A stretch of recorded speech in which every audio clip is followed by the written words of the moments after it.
Is The Rock in the Royal Rumble? Are we getting a new premium live event in January? William Regal thinks AEW's full of a bunch of snotty brats. All that and more on today's Casual Wrestling Daily.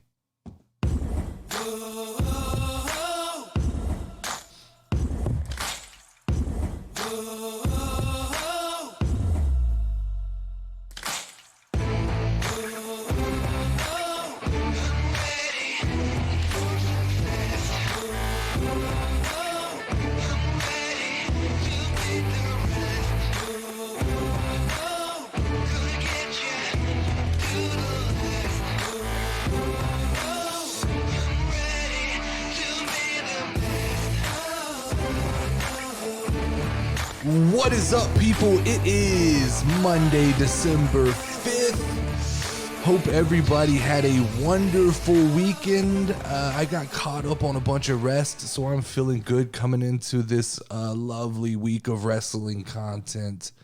Got to do some cool things this past weekend. Got to hang out with the family, spend time with the kids, spend time with the wife. Got to go out to a cold ass ranch for my first Christmas party of the year. Basically froze my nutsack off, so that was an interesting Saturday. Caught up on some television, caught up on my Yellowstone watching. I'm all lined up there. Watched a Netflix movie, kind of a tearjerker movie called Wonderland. I don't know if y'all have seen it. It's trending on the Netflix charts, but it almost got me. I almost cried on that one. But that's the type of stuff. That's the type of stuff we have to look forward to for the next 9 weeks, as we kind of got wrestle-free weekends until Triple H decides to pull a Bad Bunny out of his hat. Hint, hint. That's a little bit of foreshadowing. That's what it looks like. You guys are gonna get to hear me tell you about my weekends, because there's not a lot on the horizon as far as weekend premium live event or pay-per-view wrestling goes for the next 9 weeks till the Royal Rumble, unless somebody decides to pull the trigger and do some kind of holiday special. We are in for a lot of television, just regular Netflix watching. Before I forget, don't forget to go check out our Patreon at patreon.com/The Casual Wrestling Show. Hit the follow button. It's 100% free. And if you don't want to become part of the Casual Wrestling Bloodline, that's all you have to do is hit the follow button. But if you do want to be a part of the Casual Wrestling Bloodline, you can become a patron for just $5 a month, like our Patreon producers currently. It's Zinni, LGRSM, Reedus JC, and Ian Newberry. We appreciate you guys. Before we start this episode, this podcast, hit the like button. It takes 2 seconds. Just slide your mouse over, slide your finger over if you're on your phone. Hit the like button. It helps these videos get into an algorithm that helps build the channel and helps me be able to produce content like that. We're getting way too many views on these videos for the number of likes we're getting. We're getting like 5 likes per video, which means you assholes are watching the content and not taking the 2 seconds that it takes. Just hit the like button one time, pop, like button. Let's go for 25 on this episode. That's not too much to ask. On a video that's getting 150 to 175 views, let's try to hit 25 likes on this video. That would make my Christmas better if we got 25 likes on this video. So let's talk about wrestling. Let's talk about SmackDown. Seems like it's so long ago. It's like, it's an eternity ago when we, SmackDown's on Friday and I don't get to talk to you guys until Monday. It feels like so much time has passed. But we got more Bloodline. The Bloodline rolls on. And Sami Zayn picked up a victory against Sheamus. WWE's behind Sami at this point. There's no doubt. They are all in on this Sami hype. And, the Usos have kind of fully bought in and they're backing up Sami, give him the distraction for the win. But Sami picking up a win against Sheamus is no joke. Like, that's a big deal. That's a big deal. They are behind Sami at this point, 100%. Then we go to the back where the Usos send Sami off with Solo and they get jumped by Sheamus, which is kind of, I think, some foreshadowing to, if Solo's not around, the group is in trouble, which, hint, hint, Solo could be the defector. There is still an opportunity that we're not going to get Sammy defecting. We're not going to get Jay. That it could be Solo. Solo could be the gate that opens up the elders of the bloodline to kind of try to tame Roman back down. More likely, though, they're reeling us in. They're getting us all in our feels and our emotions to kind of get behind Sami Zayn so they can just like go and just rip our hearts out. Like, that's what they want to do. They want to rip our hearts out. They want us to fall in love with the idea of Sammy and the bloodline and then just pull the curtain or pull the tablecloth off of the table on us and us just be like, oh, shit. That's what they're trying to do, because it's going to be a rough night. It's going to be rough when Sammy finally gets turned on. It might even be a little bit emotional. Like, Sammy is that good. He can sell us on this idea. It might get a little bit emotional. But what does life look like after the bloodline? That's a big question in WWE, I think. And it's one reason they haven't pulled the trigger yet, because once you kind of disrupt the ebb and flow here of the bloodline and people tuning in to see the bloodline or tuning in to see the bloodline lose, what does life look like after the bloodline lose? You got to have a champion who can keep the viewership up the way Roman Reigns does and the bloodline does.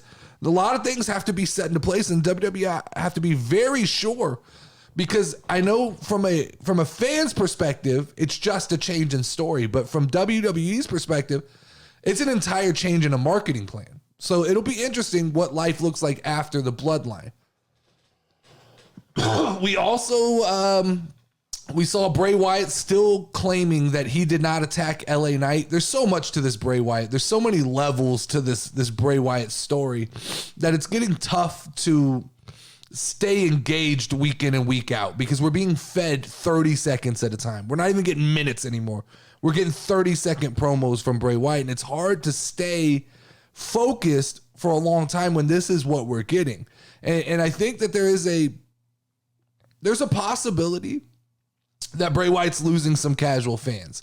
And that's not just coming from me. That's me going, I tend to go on to a few different types of wrestling websites. I have some websites that are obviously run by hardcore fans, and they have a hardcore fan base, and the message boards have a hardcore IWC tone. And then I hit a couple of websites that I can clearly see are more of the casual fans. It's casual news. The headlines are more generic. And when I go to those casual websites right now and I scroll down to the comments of those videos, there is a subculture of Bray Wyatt fans who are losing interest in this extremely quickly. And that's not to say that that's right or wrong, but they are. They're losing. And I would place myself in the middle of this spectrum. I'm not willing to not let Bray Wyatt have his time to flush this thing out and be patient. But I also am looking at this story and going, like, let's speed it up just a little bit. Let's do this. Let's not make this take 9 more weeks to actually get some real information, because we're getting teased Uncle Howdy. We're getting teased people getting attacked, but we're not getting any real information. At least when we were getting the QR codes, there was a fun of trying to decipher it. At this point, it's anybody's guess what's really going on. Is Uncle Howdy Bray Wyatt? Is Uncle Howdy another character? And so I think we're going to have to be fed a little bit more in the next 9 weeks. I don't know if we can make it all the way to the Royal Rumble without a lot of the casual fans just kind of losing interest in writing this story off. And I don't know that on the flip side of that, I don't think Bray Wyatt is as clever as the IWC is trying to make him seem, right? They're like, give him time to work. Give him time to unfold this like mystery that he has.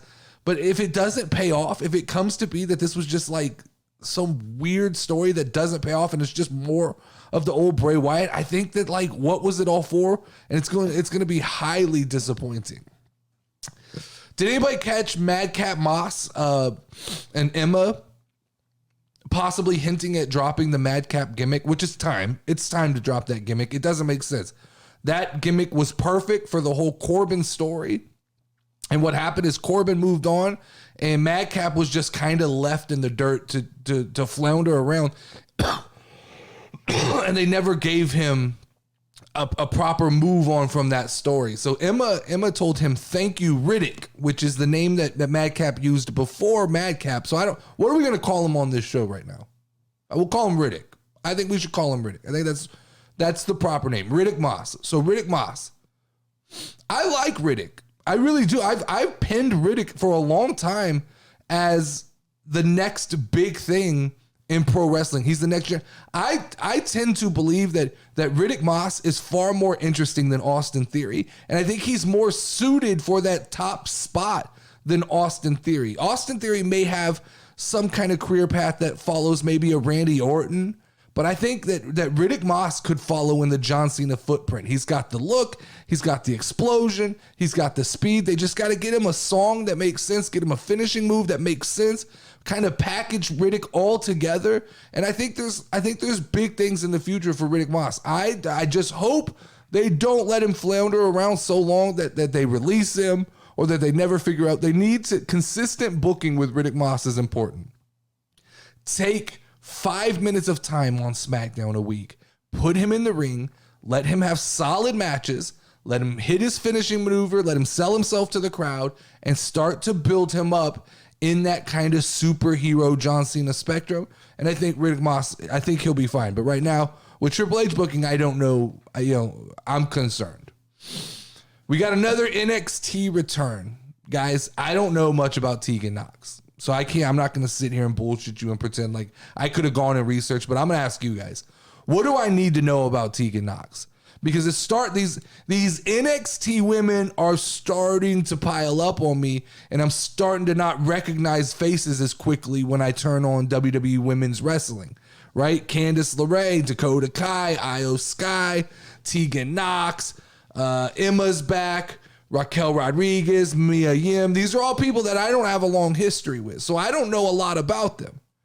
It feels like Triple H has finally accomplished his goal of turning the women's division into just his old NXT black and gold, which I'm not going to complain about, but you guys, that this is when I'm going to call on you guys to help me. What do I need to know about Tegan Nox? Because I don't know anything about Tegan Nox.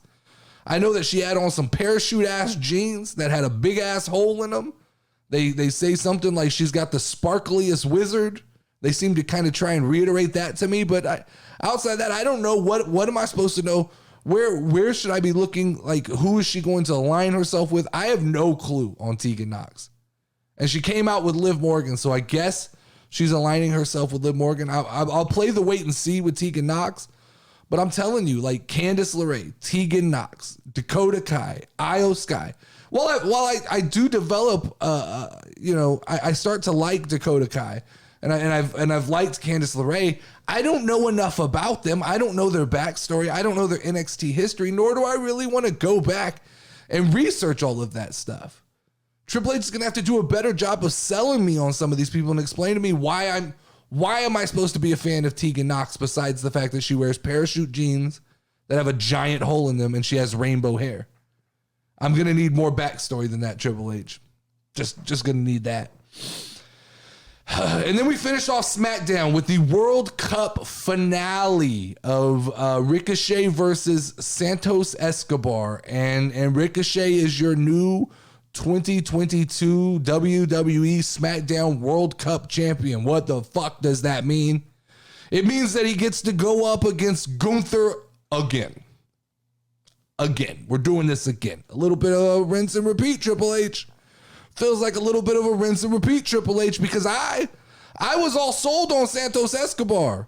He's the more interesting of the two characters, especially going into a program with Imperium and with Gunther. But obviously, once again, this is smoke and mirrors because the real thing we're supposed to be watching is Braun Strowman and Gunther. We're not supposed to be watching Ricochet.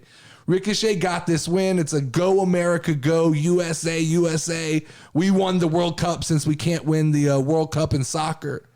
So that's what this was. It's a feel good moment for Ricochet. But I'm sorry, help me out here. The last time Ricochet fought Gunther, did he not get murdered in the ring? Was there not a point in time where Ricochet got kicked so hard in the chest by Gunther that I thought I saw his heart fall out of his back? That he whiplashed into the corner of the ring? Like, so we're doing this again. We're supposed to believe that once again, this is going to be a match that people want to watch. Now, I'm sure this is leading to something with some kind of partnership between Braun Strowman and Ricochet. I imagine that this is a feel-good moment because Braun went on Twitter and talked about small wrestlers. You know what? I'm going to sound a little bit like Braun Strowman right here. Not a fan. Not a fan of this as a main event. And I know I'm in the minority, so this isn't something that I'm not prepared to hear everybody disagree with, but I know I'm in the minority, but I don't think that was a main event match. I think that was a great match. It could have opened the card. I think you could have flipped around this match with Sammy and Sheamus, and I would have felt more fulfilled. But here's the problem. Here's my problem with flippy wrestlers, I think. They're very generic in that they don't do much to differentiate themselves, right? And as far as Ricochet goes, nothing Ricochet does is not impressive, but nothing he does has a finality to it. I'm not even sure what Ricochet's finishing move is, other than I know he goes up on the ropes and he does a bunch of flips, but it doesn't have a cool name. It doesn't feel like the finality of a match. It just feels like kind of a flippy match. And so there were cool moves in that match when they jumped up on the ring, barrier, and they fought up there and they did a couple things, but like hitting the finisher off the top ropes, it doesn't have finality. It doesn't have finality to me. And Ricochet, for as talented as he is, I just don't feel like his finishing move has been built up enough to even seem effective, especially against someone like Gunther. I went on the internet to try to figure out what Ricochet's finishing move is called, and I couldn't find it. So I turned on my PlayStation 5, turned on WWE 2K22, and his finishing move is just referred to as the 630 senton. That just seems boring and lazy. Like, if you can't come up with a name for your finishing move, what are you doing?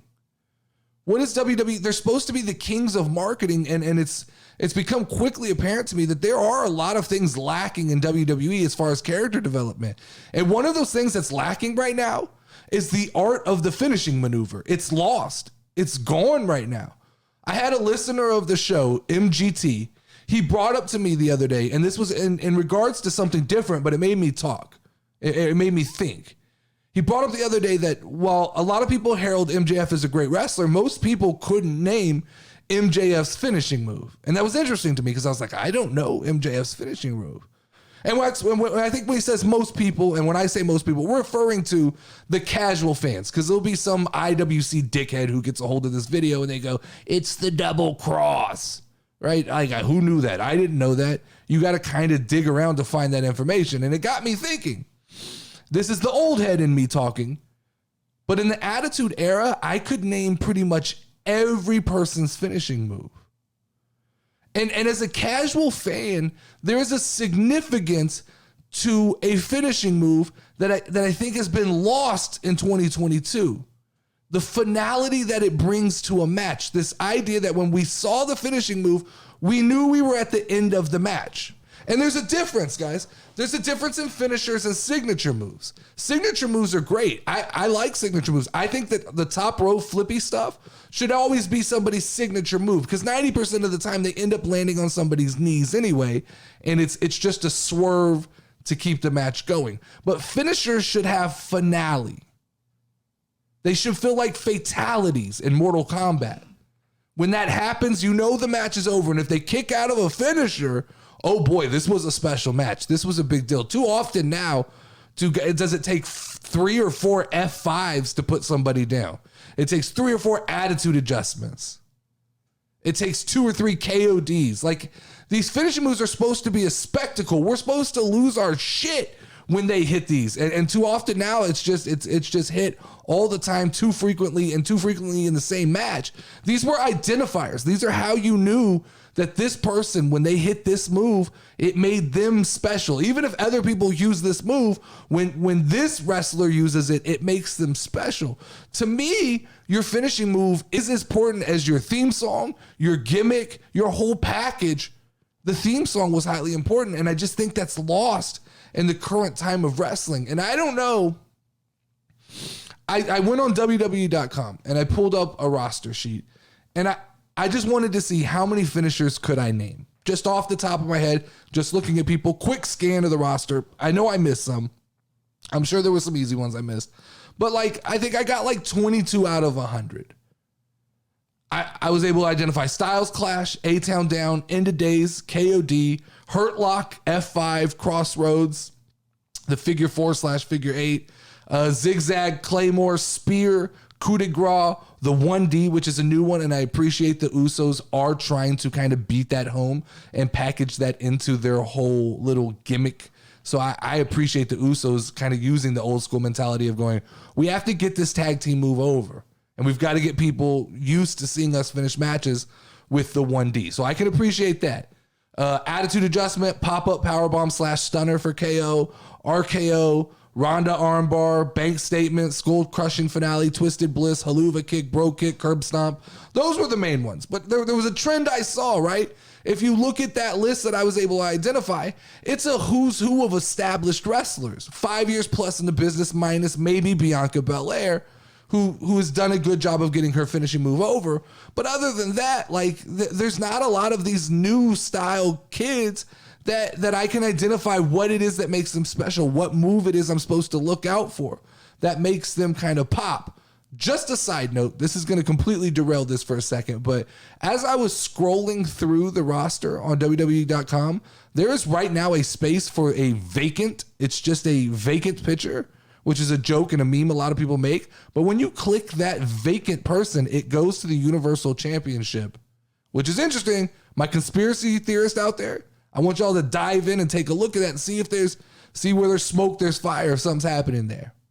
But the problem, back to what we're talking about, the problem is there's this list of Triple H's kind of new breed of wrestlers on the main roster, and I have absolutely no clue what I'm supposed to find special about them. What is their finishing move?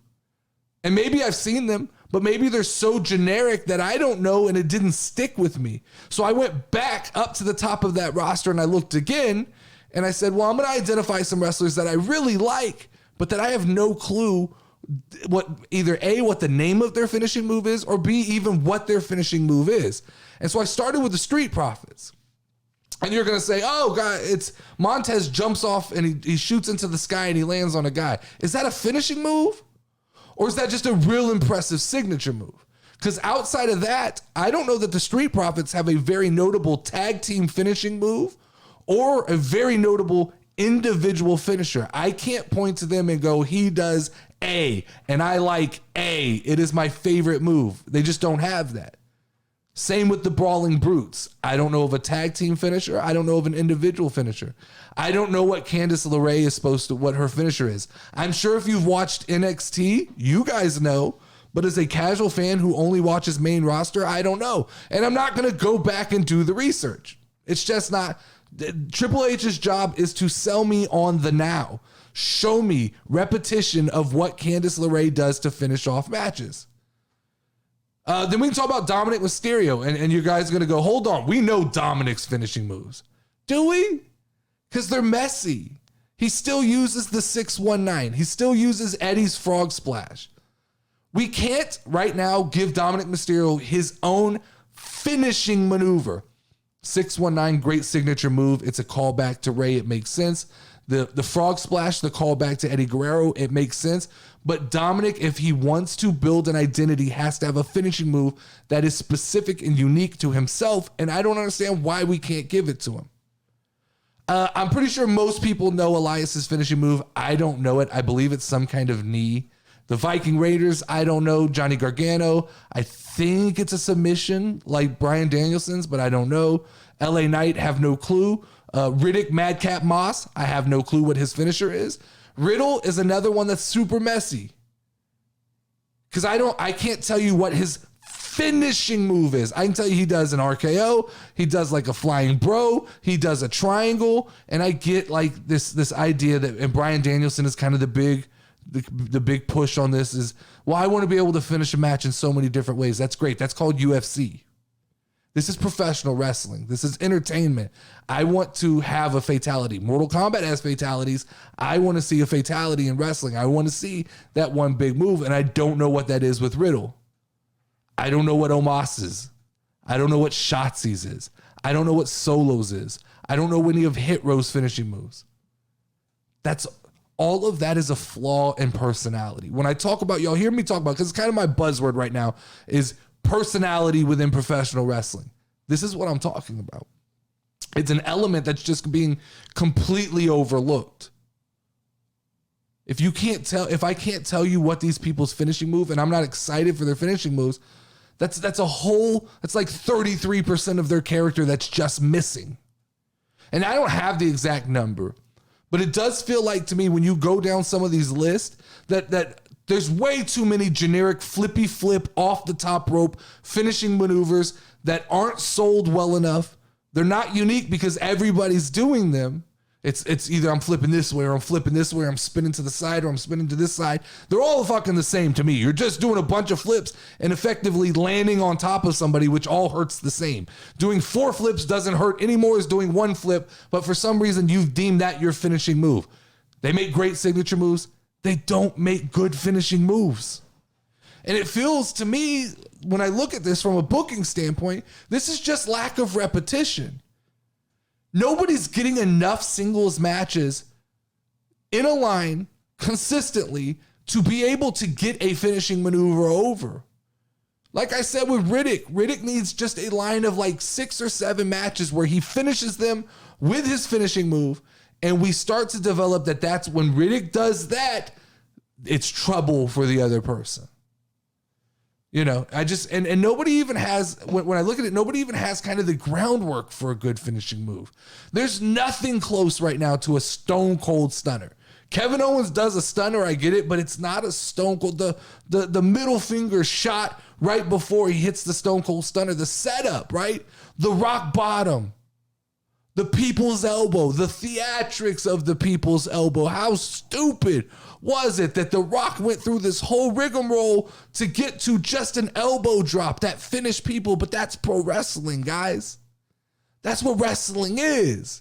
The theatrics. There's a beauty to that The Rock sold us and had us so excited about an elbow drop or a tombstone pile driver, right? I got a pit in my stomach when I used to watch my favorite wrestler wrestle The Undertaker, and he got them up into that tombstone position. You knew this is trouble. This is over. This is a problem. But these theatrics don't exist in the current generation of wrestling. You don't have the atomic leg drops. You don't have guys hulking up. You don't have Goldberg's power slam where he held them up and you knew that was it. That was the finale of the match. When Goldberg hit that, just put another win in the W column for Goldberg, right? Even the pedigree, when Triple H double underhooked the arms, you knew like this is a big deal. I'll give you one. I'll give you one even better. Santino Marella's Cobra.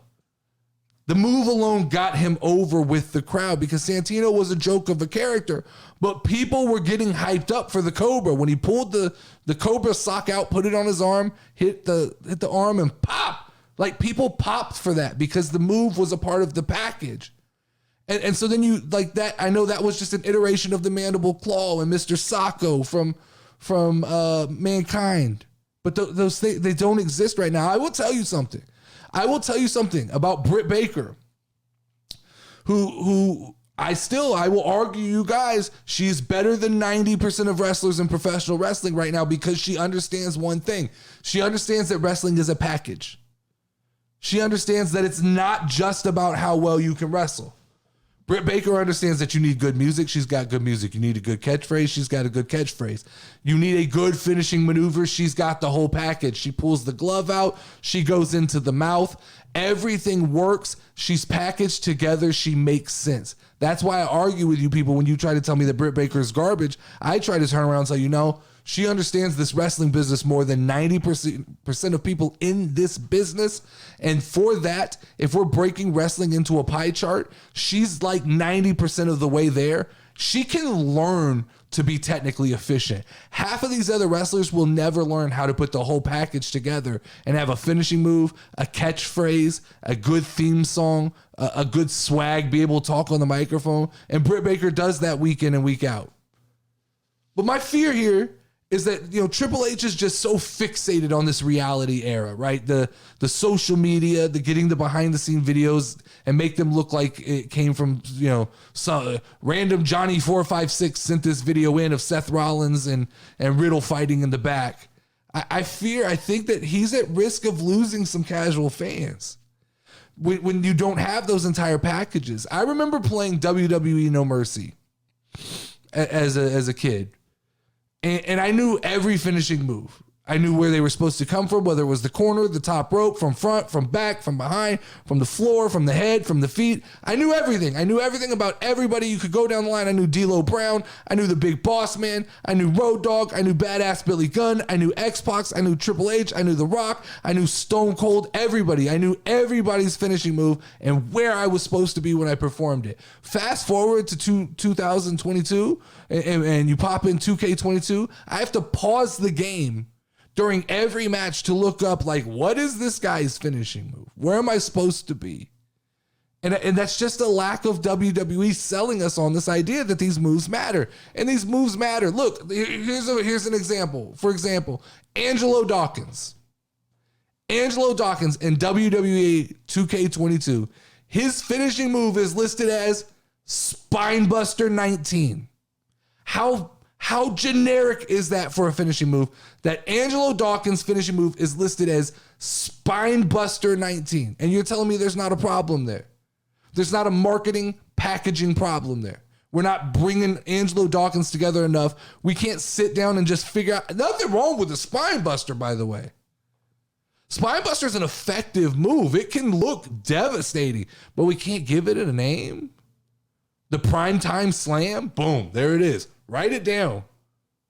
Upload it to WWE.com, the Primetime Slam. Just give it a name. It doesn't make sense to me. All right, let's talk about let's talk about wrestling current events before we get out of here. Former WWE star EC3 claims that William Regal, that hit something there.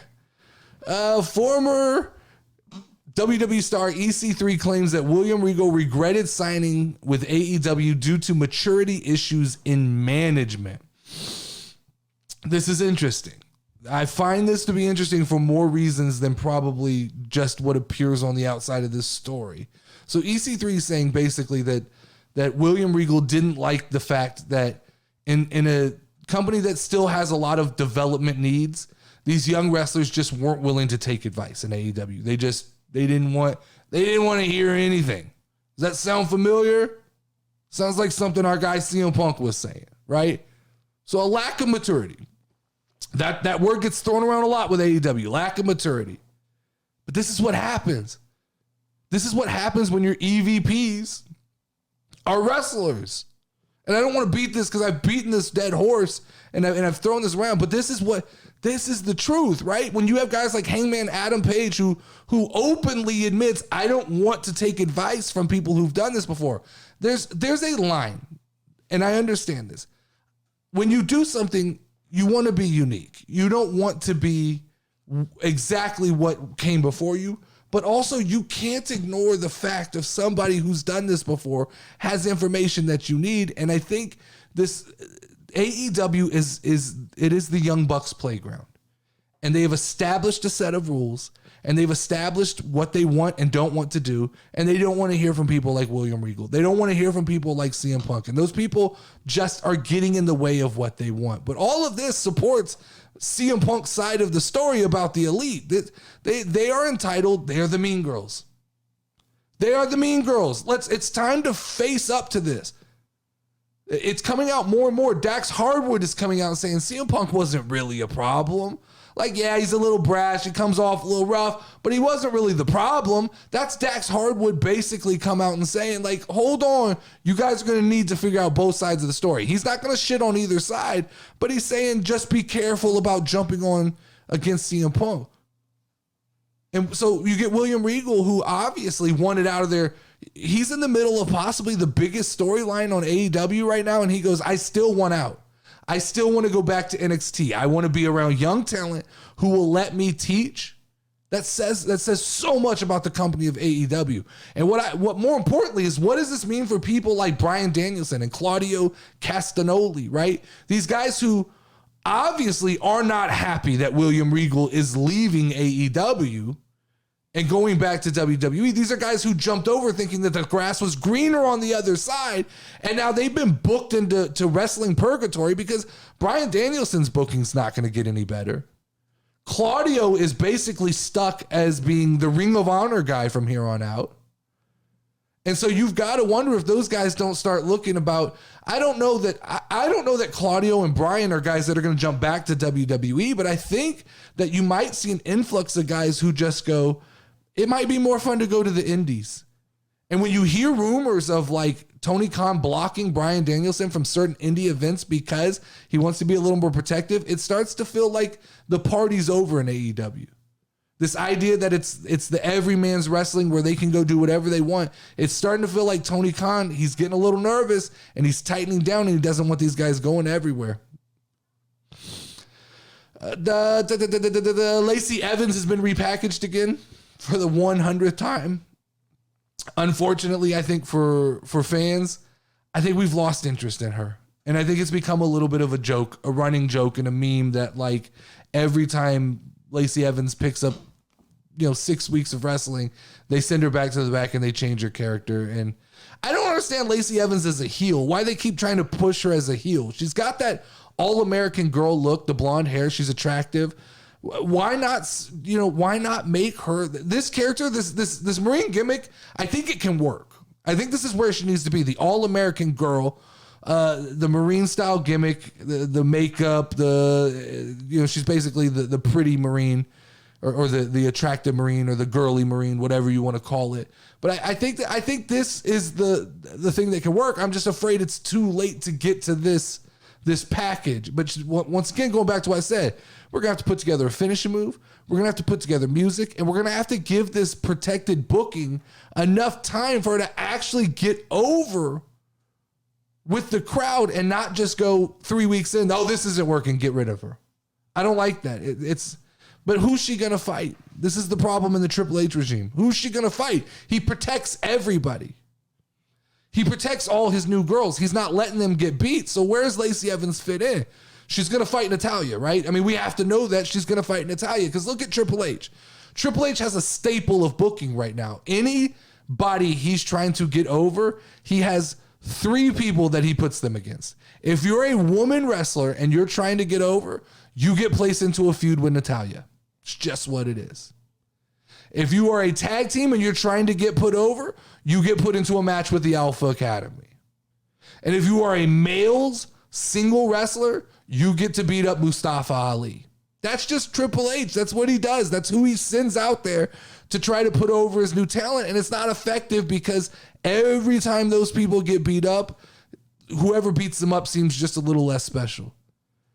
The rotation of talent in wrestling used to be this guy, while this guy's up, this guy's down. But it feels like Triple H, and Vince McMahon was guilty of this too, they just try to protect the top so heavily that it affords the people in the middle zero opportunities.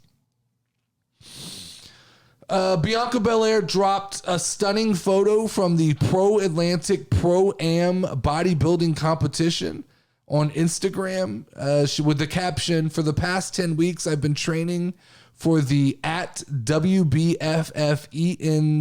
that's Entertainment, Pro Atlantic City Pro-Am. And this weekend, all of my hard work played off on stage. I'll be posting more photos throughout the day." If you go to her Instagram, there's tons of photos of her in her bodybuilding bathing suit. Amazing body transformation. Like, more power to Bianca Belair overcoming whatever demons she spoke about in the past with food and her body. It's awesome when someone overcomes all that stuff and gets to a point where they can, kind of hit new goals that they don't normally hit. But as an athlete, we got to talk about this. As somebody who has an athletic background, as somebody who has studied kinesiology and studied the body, we have to talk about there are negatives to pushing your body in this direction. There are negatives to bodybuilding, especially when it comes to sports that require nimbleness. And you can see her body. You can see the muscle definition. You can see the amount of work she's put in the quote unquote bodybuilding style of working out. And what that leads to is bodybuilding leads to an increased amount of stress in joints and ligaments. You're pushing your joints and ligaments and your muscles to places that they're not used to going, especially in the knees, the elbows, the neck, all of your kind of points that bend.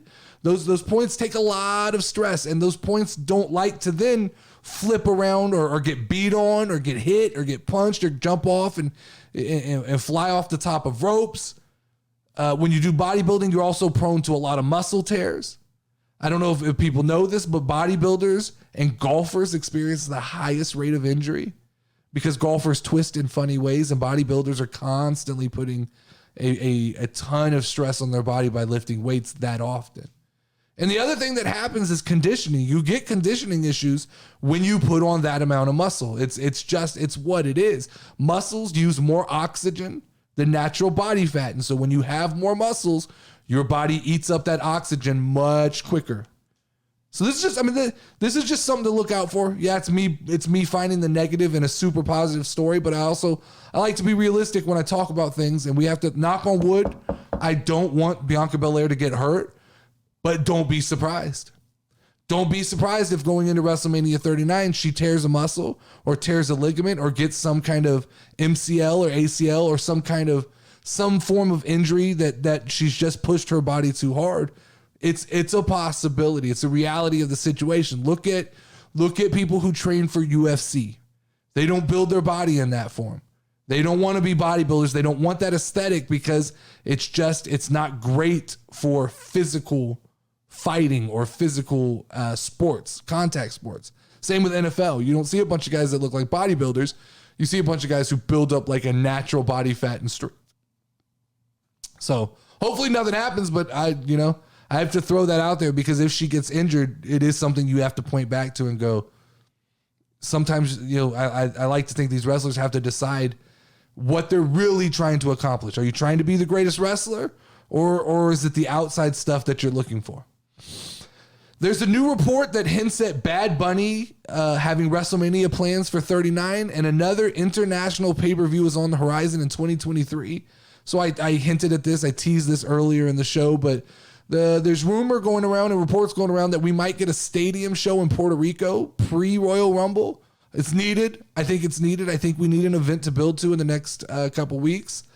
If there's enough time to promote it, I think they can sell the tickets. Bad Bunny sells out stadiums by himself, so why couldn't he sell out a wrestling arena with the likes of Rey Mysterio, Dominic Mysterio, who else? Damian Priest. All of those people are of like Latin descent, and then those people, of course, love Seth Rollins and those guys. So I don't think they'll have a problem selling it out. The bigger thing that came from this report to me was that at WrestleMania 39, there's a consideration of doing Dominic Mysterio versus Bad Bunny, which is a little bit out of left field. The report is that Rey Mysterio does not want to fight against Dominic Mysterio in a ring. He doesn't like the optics of father versus son, and that he's really not even considering it unless it is his retirement match. So that's interesting. Who's calling for Bad Bunny versus Dominic Mysterio? That's interesting. That if that's what we're building to, all of this Rey and Dominic stuff is kind of for nothing.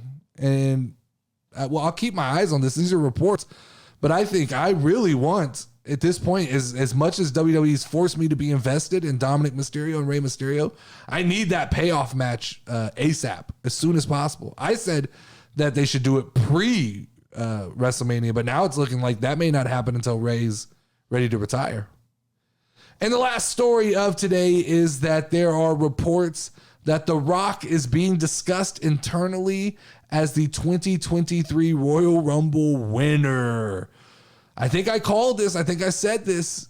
I said this a while back. This was the route that they were going to go to get to WrestleMania, Rock versus Roman Reigns. Don't love it. I think it's lazy booking.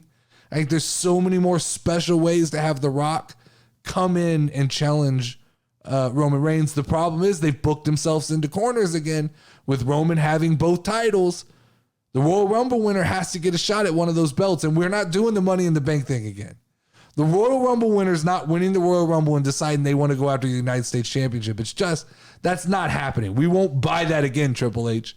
You got us once. You're not going to get us again with that. But the report is that they've set a mid-January deadline for The Rock to lock in to WrestleMania. It's interesting to me. I would think that as much as they've kind of relied on this and let this kind of snowball with fans, the fact that they don't have a commitment from The Rock at this point is interesting, because that's a big pivot they're going to have to make at WrestleMania 39 if they can't get The Rock and everybody's expected The Rock. You're going to have to do something fairly interesting. Now, I've seen this idea. I've seen the idea thrown away around of the double duty for Roman Reigns, right? Roman defending the title night 1 to Cody and then fighting The Rock night 2. That shores up some of your problems because you can get the titles off of him or you can get a title off of him. It's still messy. It still doesn't make sense to me how that works. How you get the title, how you only get one title. This has been the problem the whole time. How do we get one title off of Roman Reigns and not both going into that second match? Because Roman can't go into night 2 of WrestleMania without a title and defeated on night 1. To me, the better booking decision is to flip that idea around and have Roman versus The Rock night 1. Now, I know you're not closing out the show of shows with your biggest match, but it's still on the card. So you do Roman Rock night 1. You have Roman go over The Rock. You have this big celebration that leads into an overconfident Roman Reigns going into night 2, defending the title against, let's say, Cody Rhodes. I like the idea of Cody Rhodes. And you have Cody Rhodes beat him on night 2, which makes that feel even more special, right? It makes it feel even more special that The Rock, we got the Rock and Roman moment, but then Cody goes over and at least gets one of the 2 titles. I feel like that's the best for that. But this, interesting. 9 weeks to do this before Royal Rumble. Will we even get a mention of The Rock?